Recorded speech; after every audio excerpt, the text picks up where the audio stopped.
Selain melakukan latihan rutin bersama tim SFC U21 dan tim sepak bola PON Sumsel, dua pemain SFC yaitu Teja Paku Alam dan Mariando Jonak Urop Mabin juga fokus dalam mempersiapkan diri di Pekan Olahraga Nasional ke-19 di Jawa Barat pada bulan September 2016 mendatang.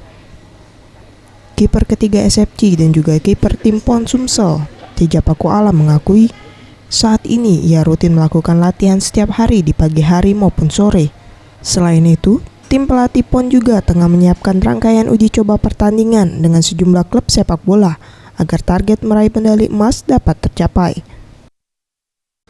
Mungkin kalau kesibukan saat ini kita berdua mungkin lagi sibuk fokus sama PON Sumsel aja.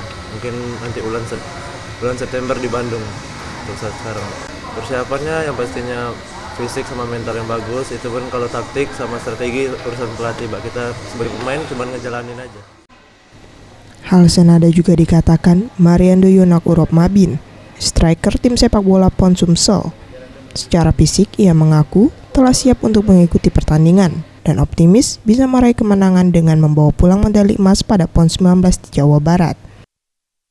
Ya, kalau persiapan ya secara fisik masih dilatih, secara mental juga masih dilatih untuk ke depan persiapan PON nanti aja di Bandung. Ya, targetnya PON kita yang sekarang ini target medali emas, ya target ke depan bisa lebih sukses lagi. Mega Dwi Handayani, Septiawan Rizky, Sriwijaya TV.